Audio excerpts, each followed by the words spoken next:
Hi there. I'm Davey Cretin. Welcome to Cretin Classics.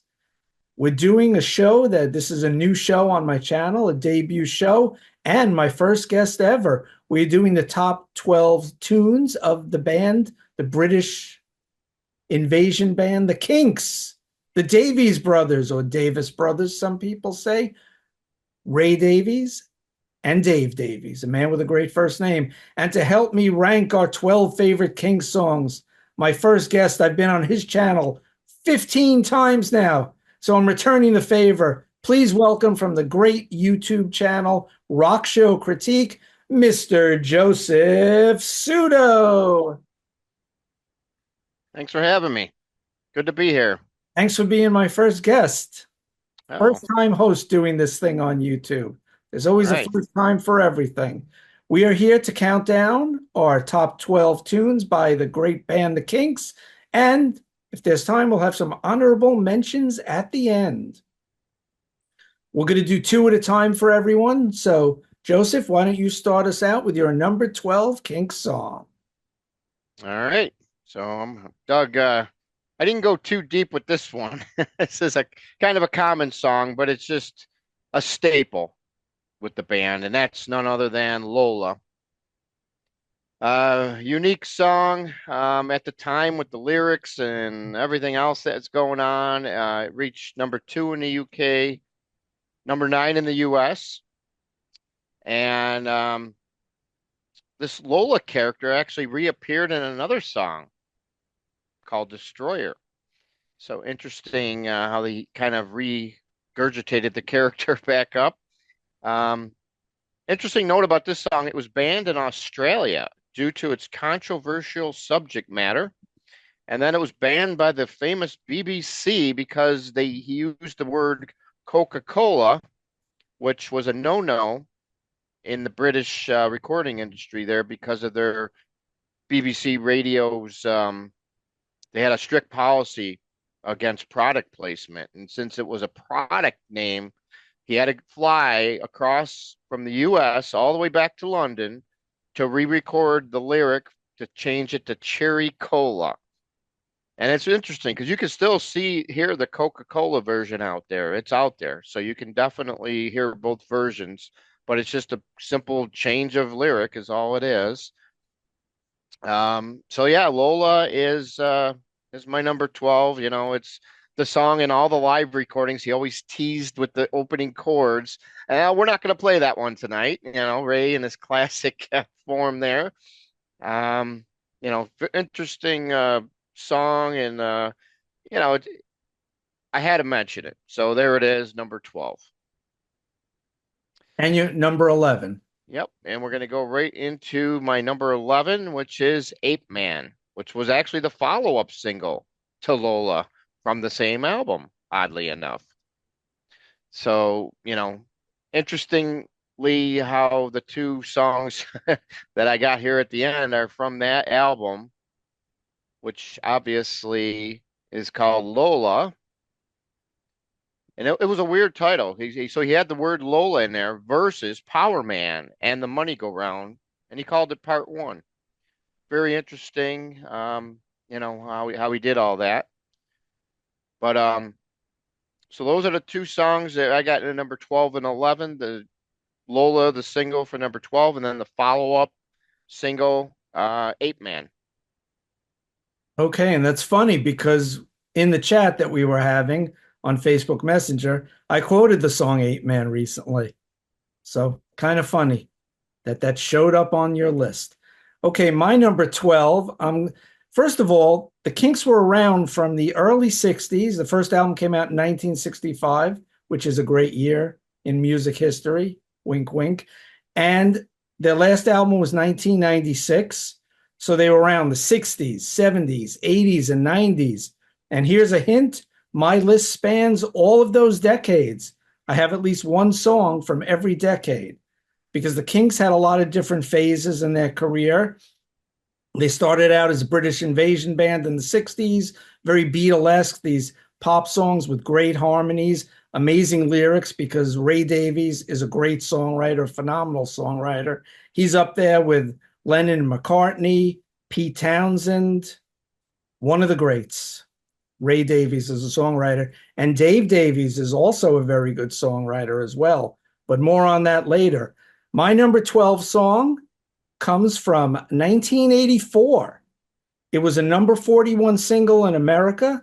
It was a number 4 on the mainstream rock chart in Billboard, and it's none other than Do It Again from the Word of Mouth album. 4 minute, 8 second song, written by Ray, produced by Ray. And the opening guitar chord, it's very reminiscent of the Beatles, A Hard Day's Night or Help.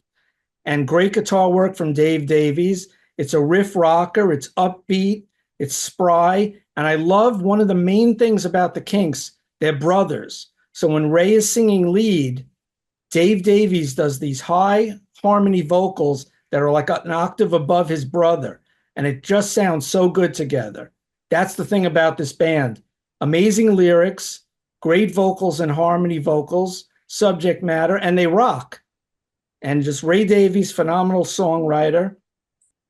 And there is a documentary about the Kinks, which I didn't even know about till I was researching the song, called Do It Again by an American writer who wanted to reunite the Kinks later on in the 2000s. Unfortunately, it never came to pass, and they haven't done anything since, like I said, 1996. But my number 12 from Word of Mouth, Do It Again. Coming in at number 11, I'm going back a decade to 1979 from the Low Budget album. And the version that I love of this is the extended US mix. That's almost 6 minutes long. The album version, for some reason, 3.5 minutes. It's called Superman, but in parentheses before the title, Wish I Could Fly Like, and then Superman. And the funny thing about this song is Aris the head honcho, what's his name? It just flew right out of my head. Sorry. I didn't write his name Clive down. Davis. Clive Davis, thank you. How can I not put that in my notes? But he wanted like a club banger, a disco type song, a catchy song that the band could service to the clubs and discos and bars. And Ray Davies did not like disco music at all. So he wrote the song sort of as a joke, as a piss take to Clive Davies at Arista Records. He was inspired by the movie Superman that came out in 1978. And he turned the song in, showed it to the band. And his brother Dave didn't really like it, but then he added some great guitar riffs. And this is a real riff rocker. It has a disco beat, 4 on the floor, but every rock band basically did a disco song. Kiss, Styx, Rod Stewart, Pink Floyd, et cetera, et cetera. So the Kinks were just following along. And I've always loved this song, Wish I Could Fly Like Superman. And Jim Rodford's bass, I must mention, and Dave Davies' power chords. So that is my number 11, Wish I Could Fly Like Superman. Over to you, Joseph. All right, very good. All right, so my number 10 is going to go back to 1972. We're going to go back to Everybody's in Showbiz, Celluloid Heroes, which is one of the Kinks' great songs that where Ray looks back at Hollywood stars. A lot of name dropping here. And I'll tell you, probably one of the best moments I've ever seen in a Kinks concert. They played this venue in Cleveland, Ohio called Nautica Stage, which the stage is kind of like right behind it is the river there. And there just happened to be a nice ferry boat going through behind the stage when this song was being played. And man, it just made the whole setting of the whole night. What a phenomenal occurrence. You know, what were the odds that that steamboat went right by, right in the middle of that song? But it just made the whole picture, the whole atmosphere stand out. Never forget that moment. You know, it's one of those things you'll just never forget. Yeah, so Celluloid Heroes, you know, it never really it was released from that album as a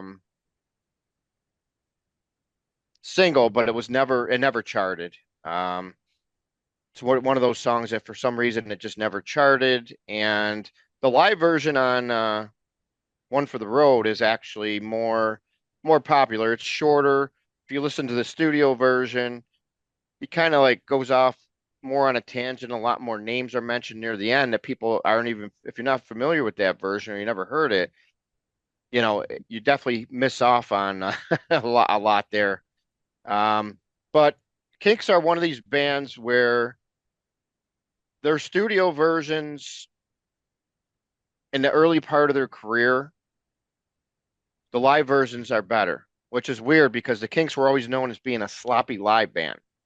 But as time went on and the 1980s came to a close, the Kinks focused more on their live performances, and they would take some of these songs that maybe, a good example is State of Confusion. If you listen to the original version of State of Confusion, starts off nice and slow, and it's really a slow song. They took it live and really made it faster, more zip to it, more power, and that's what you get with a lot of these live songs, including Celluloid Heroes.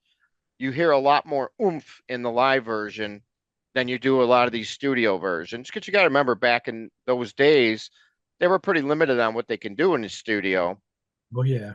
and their hands were tied in a lot of things. But, Ray still wrote so many great songs regardless of that fact, as we will see with this list coming up here shortly. So Yes. that's what I got for my number 10, Celluloid Heroes. Now we're going to go to our number 9. And this is one of these songs I just mentioned back in 1966 from the album Face to Face, Sunny Afternoon, which hit number 1 in the UK. It returned them back to the UK charts there in style. US version, surprisingly, only hit number 14. Um, this is one of these songs, you listen to the lyrics and you're going, man, oh man, wouldn't it be great to be at a Kinks concert in the summertime because of the lyrics, just seeing them perform this song during like an afternoon show to really get that full effect.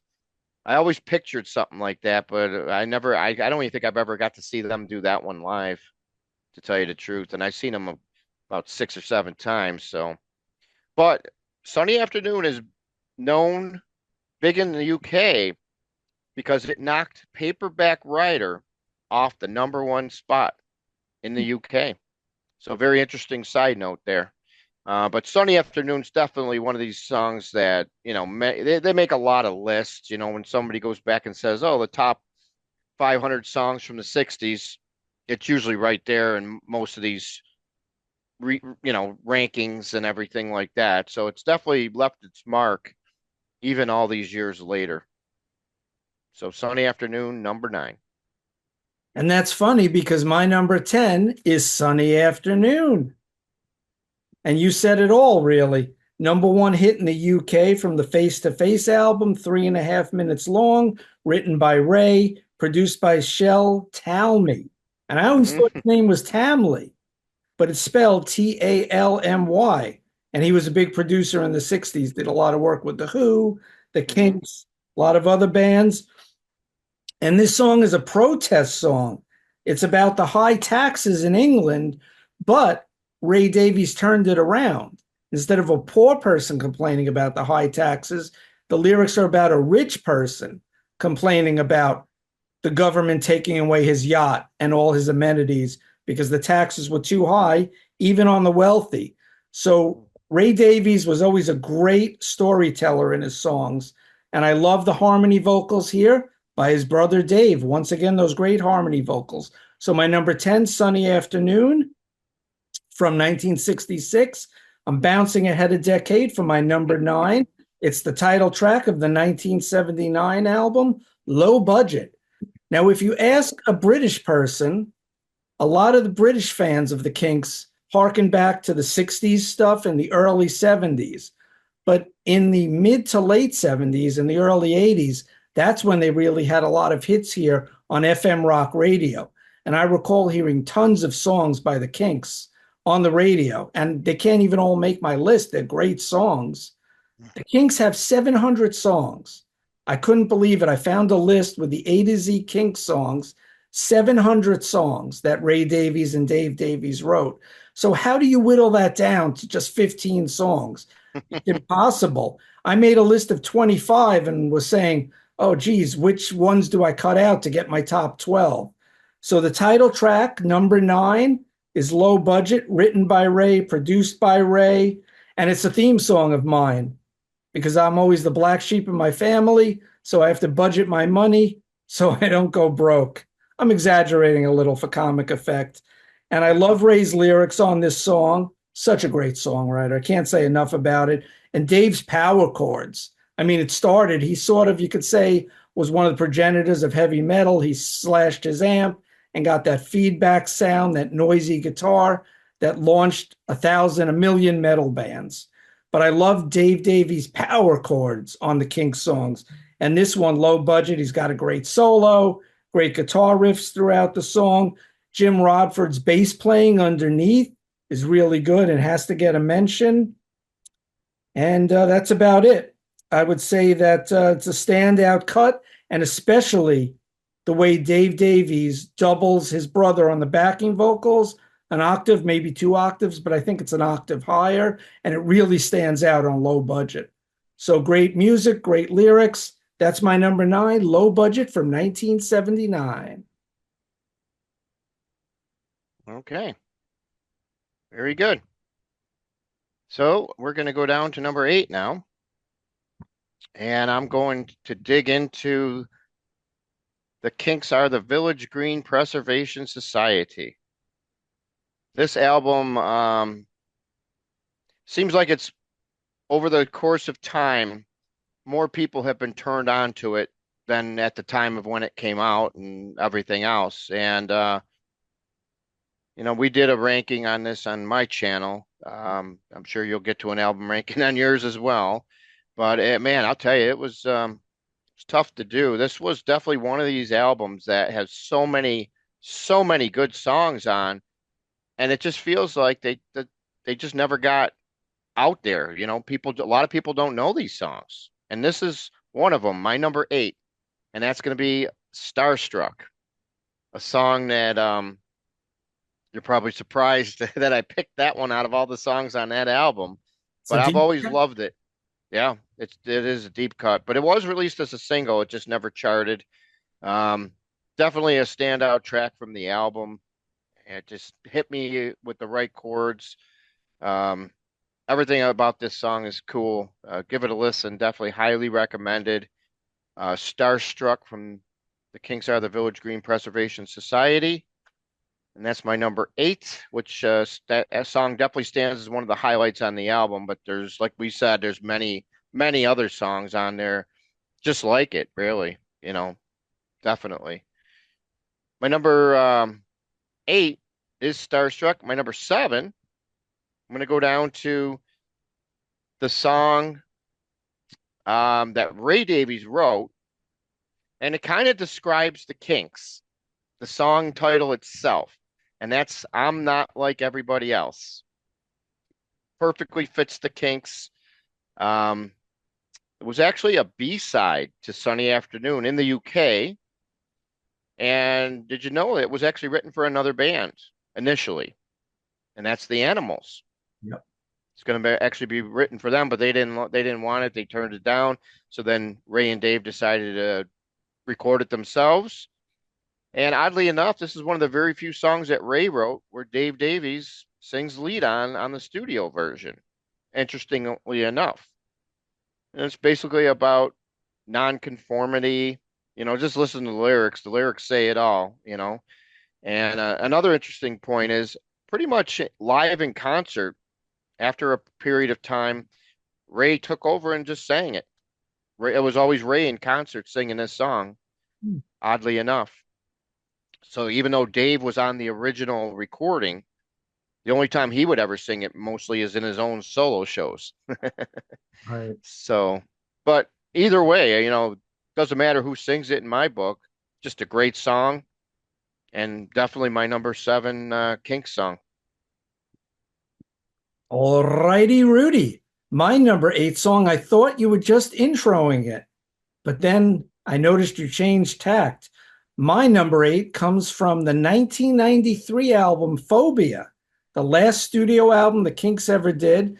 It's their lone album for Sony Columbia after they got off the dreaded MCA label. as we love to call it, the musical cemetery of America, who did the Kinks no favors, just like other bands I won't go into now.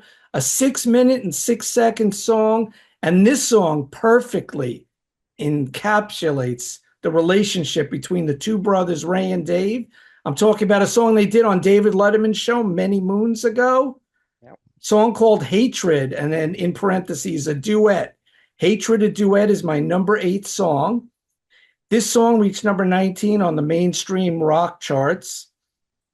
And unfortunately, this was one of the last things the Kinks ever did because they only did that To the Bone double album where they recorded a couple of new songs and a bunch of live songs in a studio to a small audience in 1996. I think it was called To the Bone, that double Yep. album. But this is from the proper last studio album.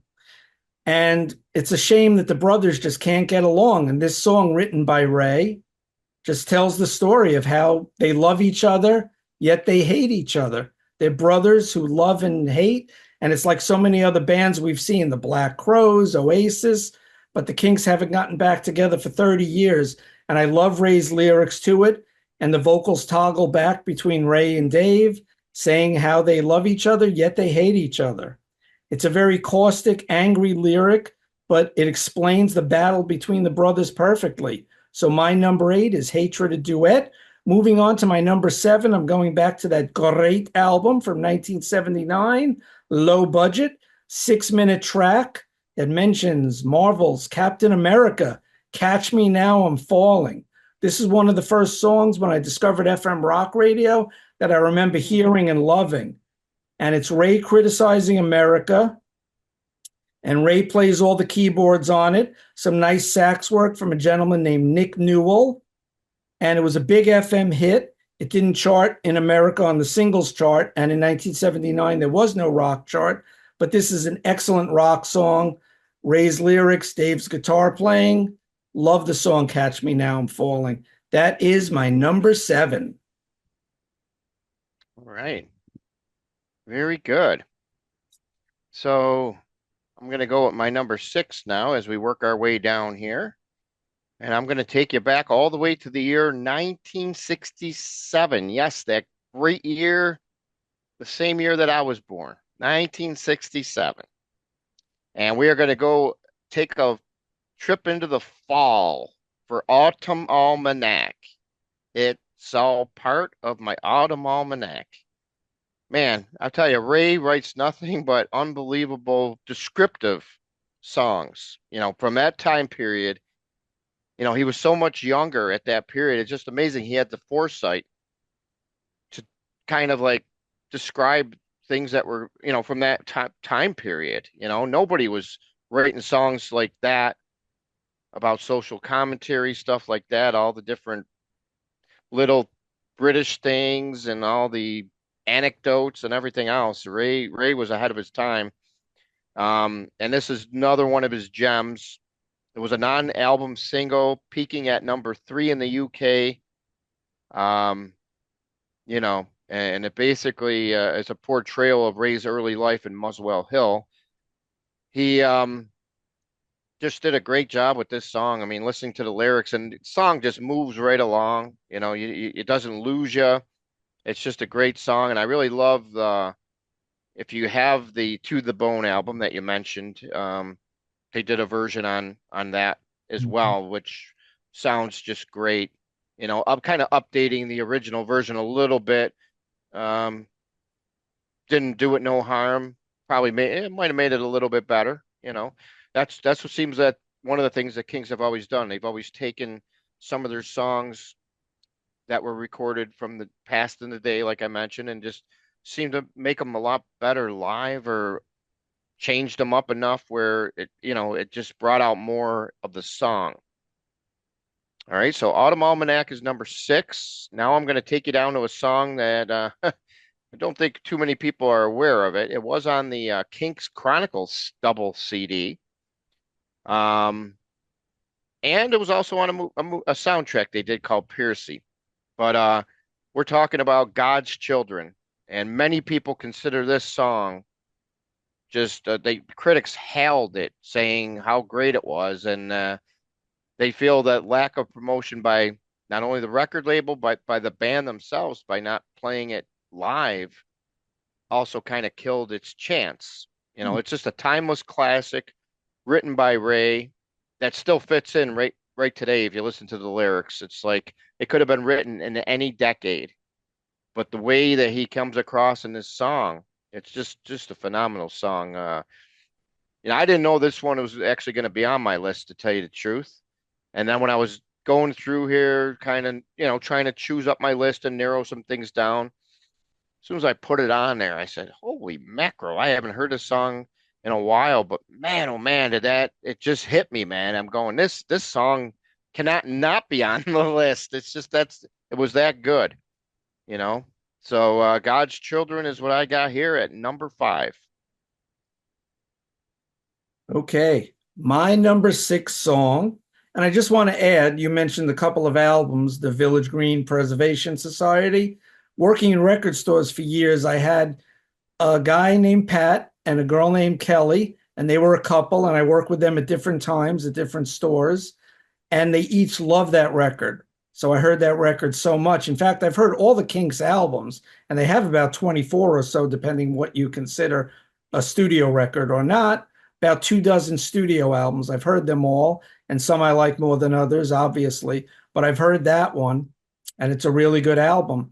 And the double black covered Best of the Kink Chronicles that you just mentioned, Kinks Chronicles. One Hmm. guy I worked with at Mr. Cheapo's, Josh, and even Joe, they used to play that collection all the time. And it's one of those things where you sort of play disc one and then you sort of want to play disc two. There's a lot of great songs on there from the early period. So that's a good deep cut. I like that choice. Excellent. I didn't see that one coming, but with 700 songs, it's so hard to make a list of top 12. My number six, State of Confusion, the title track from their 1983 album. 3 minutes, 43 seconds. There's a great humorous video for this. It reached number 26 on the American mainstream rock Billboard charts. Ray wrote it, he produced it. I love his lyrics about everyday frustrations that we all go through and just little things that alienate us. And it's great social criticism of just mundane, everyday things. Dave's guitar riffs again come through. And I must mention Ian Gibbons' keyboards. He was Mm. with the Kinks from 1979 to 1989. Unfortunately, he passed in 2019. And Ray's lyrics rule on this song. And I love the sing along, Whoa, Whoa, Whoas. Whoa. Excellent. Great song, State of Confusion. My number five, I'm going back to the 60s, 1965, the year of someone's birth. I don't remember who, but at any rate, 2.5 minute song from the album Kinda Kinks. Wonderful melody. This was number one in the UK, number six in America, which is they have two songs that hit number six. It's their highest peak in America. The song, Tired of Waiting for You. And it's just very Beatlesque. It's melancholy, but it's uplifting. It has Ray's exquisite lyrics on it. And it's actually a leftover from their debut album. How could this not be on the debut? But it's on Kinda Kinks a year later in 65. And I love it. Tired of Waiting for You is my number five. Over to you, sir. Yeah, that was an interesting one, that song. Yeah. I'm surprised that it didn't you know, this is weird how some of these things happen, but you see a lot of the weird things with these UK bands when they were in the 60s, the Stones, the Who, the Beatles, they all were geared towards their own country. And then they started to get popular in America. So it wasn't until they actually really started to get popular in America that they did a lot of these things where they started syncing up by putting the same album out in both areas. That's why you got different versions of some of the Stones albums early on and some of these Beatles, other yeah. ones. So it's really unique on how they did it. And the Kinks were, it seemed like they didn't really, their albums are different than the other bands that we mentioned. It seems like they were more focused on some of the singles, the way Ray was writing them back in the day. You know what I mean? As opposed to the full length albums. I think the Kinks really didn't get into that full length album mode until they got to like um and the one right before Village Green. Well, maybe even Lola from 71. Yeah, well, Village Green definitely sounds like an album because of the way it's like almost like a concept in a Yeah. way. You know what I mean? Yeah, thematic. Yeah, it's a thematic Yeah, album. thematic. Yeah, exactly. But like you said, with Lola's, where it really that, and then also something else. That's the other one I was trying to think of. Something else is really, I think they really started focusing in on making albums instead of focusing in on the singles. Although there were a lot of singles that were released around that area that never made the albums. So, Oh, they have tons of B-sides. They had a few EPs. They released a lot of singles with songs on the B-sides that weren't on the record. So that's why they have such a crazy catalog with 700 tunes in it. all right, yeah. So we're gonna get into our number four now. Getting down to the wire here. These songs should be getting better and better. Number four for me is going to be "This Is Where I Belong," another lost classic from the '60s here. It was the European B-side to Mr. Pleasant, another rare track from the great Kinks catalog. They just had so many of these great songs. It's even hard for me to leave out a great song like Mr. Pleasant. I just love that song. But Yeah. the B-side to that one and This Is Where I Belong is what we're talking about here. And yeah, what a great song by Ray.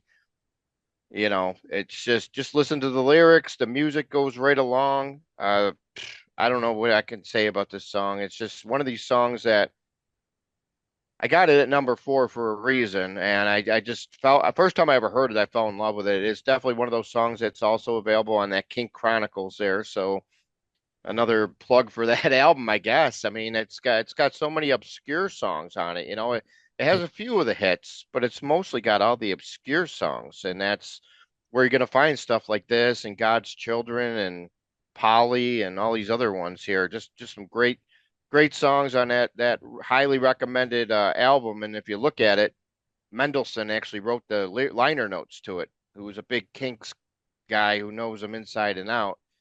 Phenomenal writer. He's written for many people in different bands and stuff. But that Kinks album is definitely came out at a time to kind of help collect all these songs in one area for people who, it made it a lot easier than trying to find all these rare singles and B-sides and everything else. So it was definitely a welcome addition to the Kinks catalog, and that's where you find "This Is Where I Belong." Just a great song, highly recommended.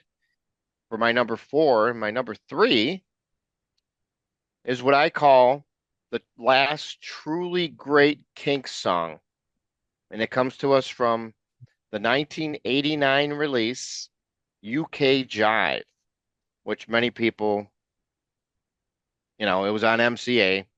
Need we say anything else? You know what? I didn't even know about this album. I actually was in Toronto shopping at a record store there, Sam the Record Man, and I just happened to see it. I said the Kinks, because this was before the internet days. I didn't know, that what was coming out or truly anything unless you had like a magazine. A lot of the rock magazines would advertise what hard rock albums were coming out, but other rock bands or like the Kinks and stuff like that, you didn't really hear a lot of things on when their albums were coming out. So when I saw it, I grabbed it right away. And it turns out to be one of my favorite Kinks albums, actually, UK Jive. I really like the feel of it because it does.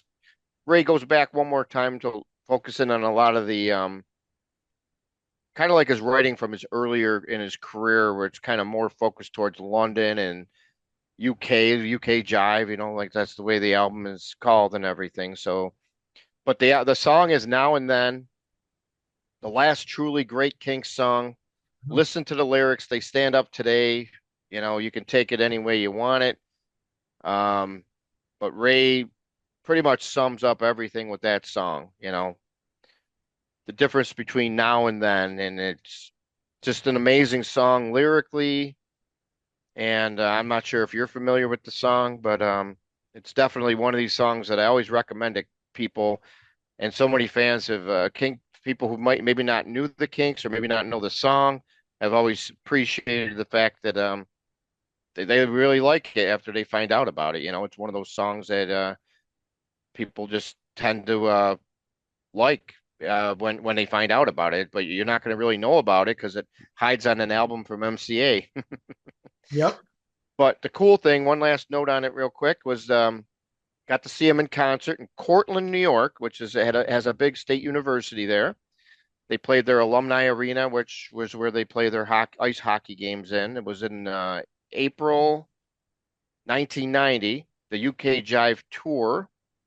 I actually saw a show earlier on the tour a few weeks before. They were just doing like a run of colleges.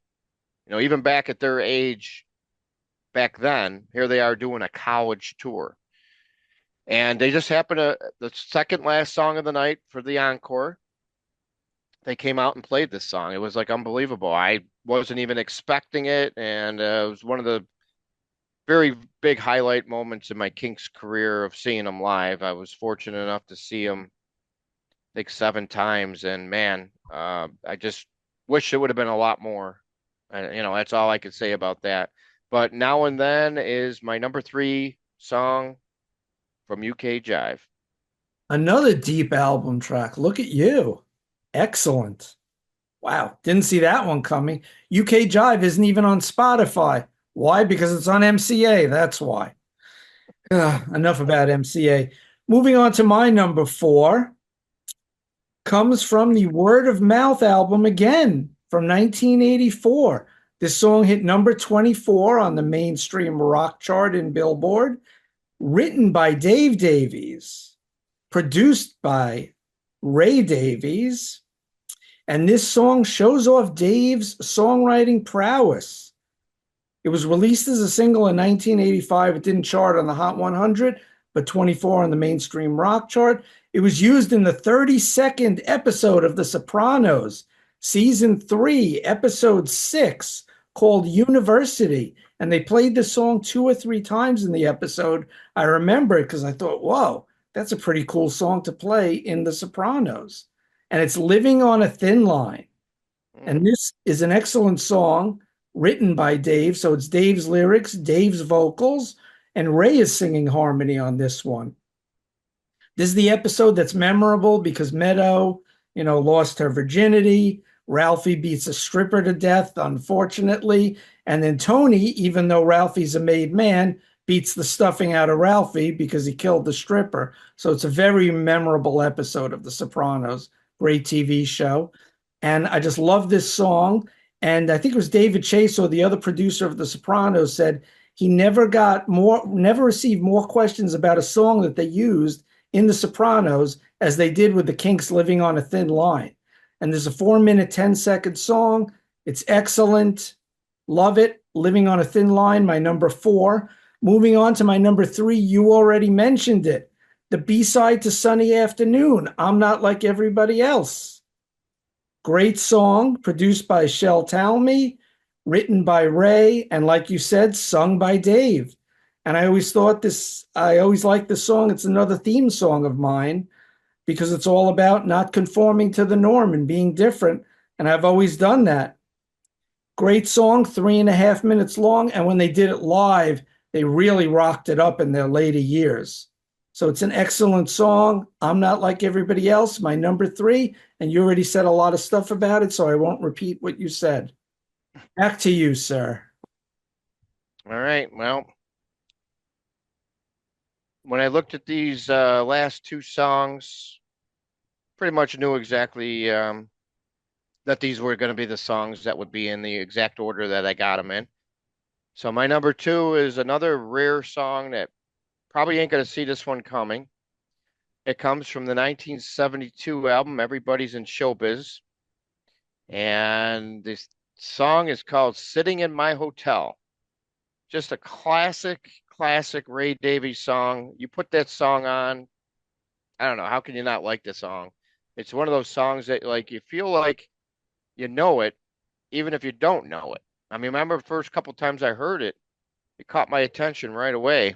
And it's basically about, you know, Ray's take on stardom, being out on the road, one of the subject matters that he wrote a lot about. He's got a couple songs where he mentions a lot about the road, but it kind of like how he's you can see the insecurities in the way he writes about it. The song was never released as a single. And to me, it's the most underrated song of the whole Kinks catalog, just because it hides on an album that kind of, it had that album was a unique album for them because not only did it have like a bunch of studio songs, but it also had like a whole live versions of songs as well on Everybody's in Showbiz. So it was a different type of album for the band at that point in time, and that's kind of where things started to evolve for the band. They came out with different types of albums, like the two-part Preservation, the soap opera. A lot of different things happening before they signed with Arista, which kind of brought him back home again, in the rock way. Ray was doing a lot of experimenting with different types of music and different things, and his writing style little different, but still you can tell, you know, like in the songs, what he was writing about and stuff was still him.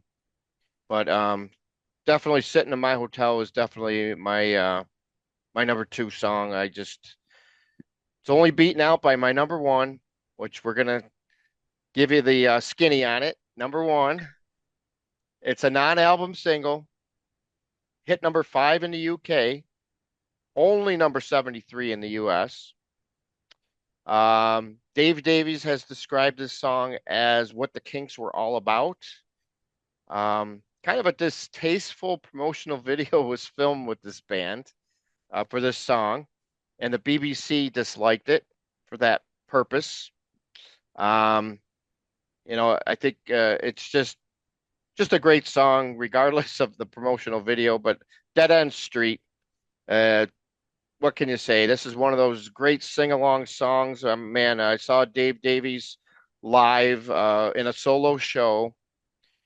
The last time I ever got to see Dave at this point. He came to Niagara Falls and he played the Beers Den, and it was the song he decided to close the night out with on the set there before he Yes. came back out for the encore. So, but I'll tell you, I didn't expect this song coming because I've seen him a couple times up to that point, and he never played this song live. It was a rarity that he even played it live. And then when he did, man, I'd never seen the crowd come so alive. Everybody was singing along, fist pumping in the air. I mean, that's something that really wasn't happening, that night because, people loved Dave, but he was singing like all his classics, the Death of a Clown and Living on a Thin Line was great.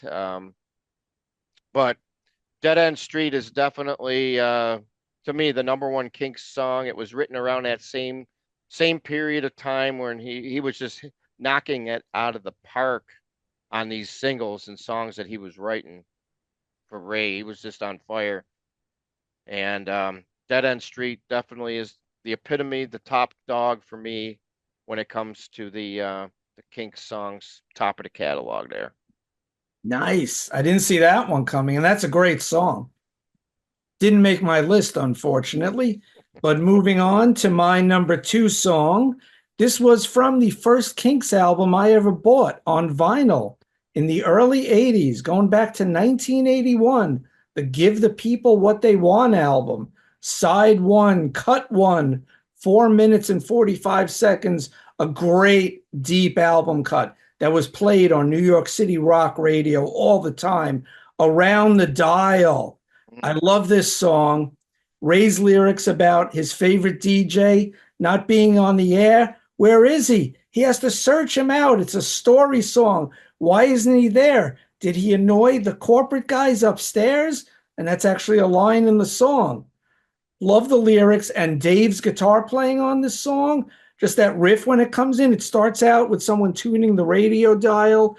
You hear different stations along probably the FM band. You hear talking, you hear some music, and then that riff comes in from Dave Davies. Ba-now, ba-now. It's like a real Kerrang, which became a British magazine around that same time. But I love that riff, and I wish it was louder. And just Dave's guitar playing in the song is stellar. This is a real riff rocker, a story song. And I just love that opening with the radio dial, which of course Kiss had done, other bands have done over the years. And just those power chords when they come crashing in. Love it. It's my favorite song off that album, and it's my number two Kinks song. Number one, there can't be any other. My friend Alan, across the courtyard from where I live, back in the day, he had a boom box. It actually had an 8-track player, and the 8 tracks you stuck in from the side. You put the 8 tracks in the side, and he had on 8 track the live album, One for the Road. And we used to play that all the time. And that's how I fell in love with my number one Kinks song, which was from, you already mentioned it, 1972, the 6 minute studio version from Everybody's in Showbiz, Celluloid Heroes. Hmm. The lyrics to the song are phenomenal, but just that line. I'm not a big live album guy, but that live album by the Kinks, One for the Road from 1980, it's a must hear live album. It's amazing. It's forgotten, just like a lot of the Kinks music, sadly, has been forgotten by at least American radio. I don't know how it is overseas, but the Kinks are like the missing lost band from the Big Four and the British invasion. You hear the Stones all the time, they're still touring. The Beatles will never go away. The Who is still big on rock radio, yet the Kinks have disappeared, unfortunately. And Ray's lyrics, like you said, they're amazing, mentioning all the stars. And that live version from One for the Road, although I didn't know what progressive rock was at the time, but that whole long intro, I think the version on the live album's longer than the studio version, comes in about 7.5 minutes. And between the guitar work and then the synth work of Ian Gibbons at the time, who was new to the band, it's just proggy. It's great, great intro, great lyrics. And oddly enough, live, they skip a verse, probably Mhm. because they did the long intro. So you don't get all the 7 stars that are mentioned. They mentioned, let's see, I have some of them in my notes here. Greta Garbo, Betty Davis, Bella Lugosi, Marilyn Monroe, Rudolph Valentino, Mickey Rooney, and there's one more that escapes my mind. There have been close to 10 covers of this song over the years. Steve Vai covered it. Joan Jett had it on her hit list covers album, which did pretty well for her back in the day. And I love the live version. The studio version is great too. It's my favorite Kinks song. Ray Davies' masterpiece, Celluloid Heroes. That's my number one. Would you like to do a couple of honorable mentions, Joseph? Sure, I got a couple I can list off here. So my number 13 would have been Living on a Thin Line, which you mentioned already on one of your, can't remember what number it came in for you. Number four. Four. Okay, that's what I thought. Okay. So obviously, you pretty much said everything about that. It was interesting because it's written basically for Dave's hatred of politicians and longing for days of old. Um, and I think the live version, if you, I don't know if you have or heard, if you don't have it, The Road. Oh, yeah. That's from the tour basically of the 1986 Think Visual tour. But the live version on there is just unbelievable because it's like Dave sings it just fine, but then it kind of gets a shot in the arm, the song, compared to the regular studio version when Ray interjects in the live version and comes in the choruses and it just beefs up the whole song. There's nothing like hearing both of them live and it just, I don't know, listen to that version if you get a chance, if you haven't already, but it just makes it so much better. I just love it when both of them were there, having to be able to see the Kinks perform this song. They pretty much played, I believe, at every show that I've seen, which is great, because the first time I saw them was 1987. So that's just great to see that song live with those two, going all out. And Ray just helped make the song even better live. My number 14 is a song that definitely I'm surprised hasn't really popped up here yet. I almost almost didn't make it on my here, but it sneaks in as an honorable mention, and that's the classic song "Well Respected Man." What can you say about that one? That's just one of those songs that, if you know anything about the Kinks and their '60s music and their songs, that's definitely one of the highlights of the '60s from their '60s catalog for sure. Ray, another great classic song, Well Respected Man, just a great one. And then finally, to bring up the rear, this one I had it kicked off, I brought it back in, I had it kicked off, I brought it back in.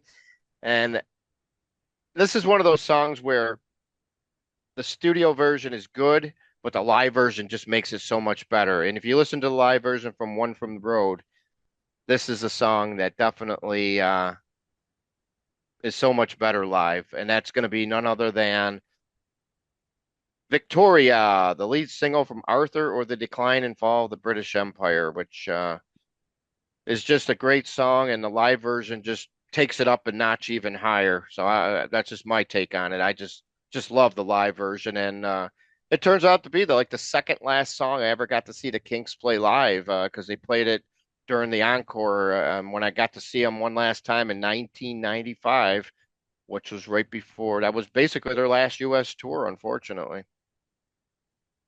Sad that they never got back together. And who knew it at the time? I didn't. I did. They never announced that it was going to be their last tour. I guess, they ended up playing that Rock and Roll Hall of Fame show. They played like a couple songs only, and then they just disappeared and sailed away to the sunset. And then we didn't hear from them again really until the To the Bone came out. But then all of a sudden, Ray and Dave wrote their books, did their solo tours, and that's all we got after that. We didn't never got to see the Kinks ever get back together. Quick question before I mention my three honorable mentions here. How many times, including solo shows, have you seen the Kinks?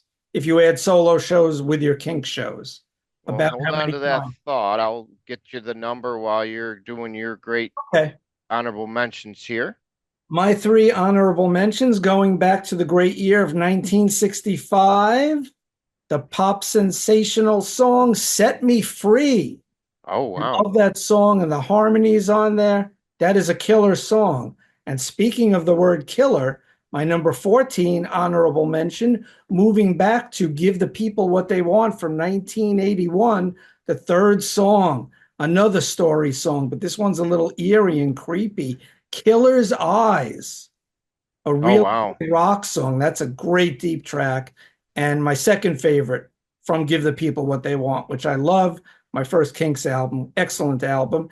And my last song, I have to mention this, even though it's not the right time of year, from 1977, the B side, or it wasn't on a record, it was the B side, the great Christmas song, Father Christmas. Ah, One of my five favorite Christmas songs. Ray's lyrics, it's so acerbic, it's unsettling. He's going to beat up Santa because he's not getting the right toys. It rocks the drum work, the guitar work. It's upbeat, it's happy in a weird, strange way. And I love it. So, my number 15 is Father Christmas. Have to mention that song. yeah. I mean, it's definitely one of the greatest Christmas songs. We'll have to do a ranking on that someday. Christmas songs, that'd be a tough one nowadays. But it seems like to me, a lot of the Christmas songs would be older songs anyway. So I would definitely be more towards that compared to anything new for sure. All right, so getting back to your question here about Ray Davies, Dave Davies, and the Kinks. So I've seen the Kinks six times to give you the exact figure here. And I never saw them once. Darn it.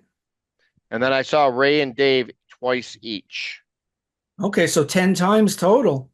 It's Yeah. 10 times more than I did. Oh, it's amazing.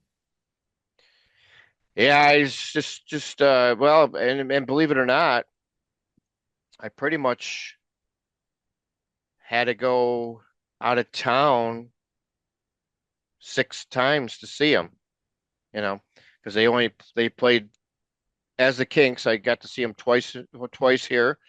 And then I saw two Dave Davies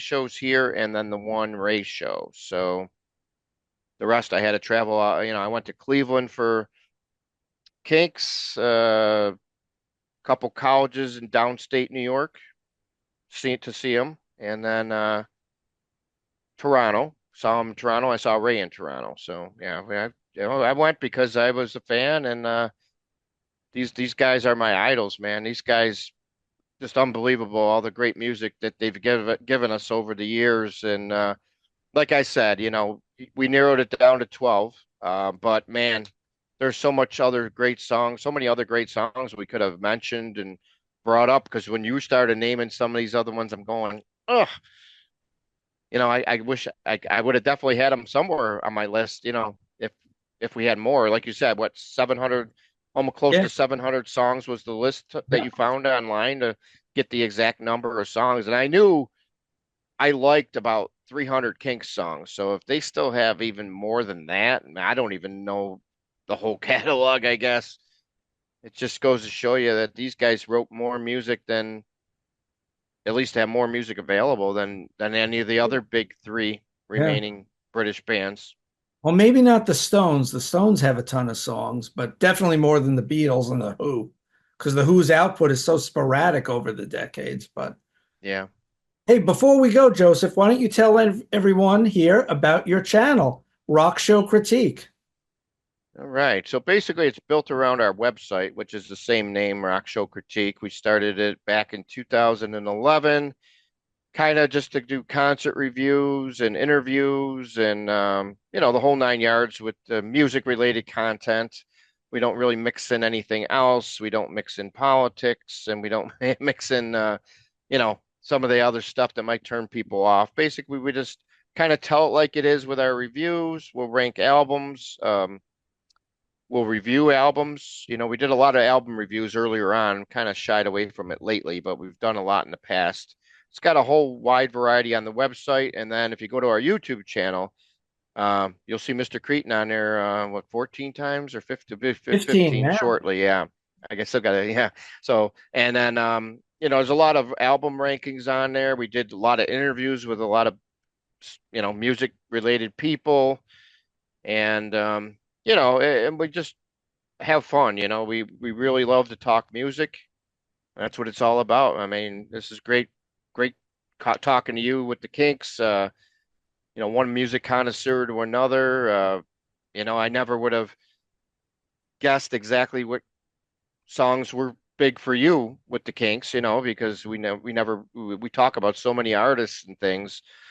We never really mentioned the Kinks. So this has definitely been a pleasure talking to you about these guys because, you know, I don't call them my favorite band, maybe because I don't want to jinx it. Seems like every time you like a band, something out there happens that makes you not like them as much as you once did. But Ray has always been to me, I consider him the greatest songwriter, at least the greatest individual songwriter. I mean, there's other ones out there who have wrote a lot of songs together that, but Ray's written them all by himself, and not too many people have have quite the catalog that Ray does. Yeah, So 698 songs, 698 songs, and that's not even counting his solo albums. He has a few of those. insane. So that's it here for Cretan Classics. And this was our first, Joseph was my first guest from Rock Show Critique. Check his channel out. I want to give props for him. He did a really good interview with Rick Emmett, formerly of Triumph. And I first found you guys, you and Tom, who's on a lot of your videos, when I was looking up Styx album ranking videos. And yours was the first I watched, and I started commenting, and we became friends that way. And it's an excellent musical friendship that we have. And we have a cool rapport because we've been doing this for quite a while now, for about Yeah, 8 months or so, since last fall. When I first came on, the first show I did with you and Tom, we ranked the Kansas album catalog. And that was a long show. That was a good show. So thanks for sticking around for this episode. I will definitely have Joseph back. I will have Tom on my show. I'll have more guests coming, like, of course, Jack Toledano, who gave me my start on YouTube on his channel, All or Nada, according to Jack. Bicycle Legs, down from Down Under in Australia. He had me on his channel. He's going to be on. My partner in crime, Tia, we're going to be doing videos together. My sister, my cousin. I'm going to have a whole lot of guests coming on. Even from the Contrarians, the great Todd Evans is going to be on. So look for all those shows coming in the future. I want to thank everyone for tuning in. Thank you, Joseph, for coming on. my pleasure. And I want everyone to remember to rock out, frog on, and pogo. We'll see you soon at Cretan Classics. Thanks a lot. Bye-bye.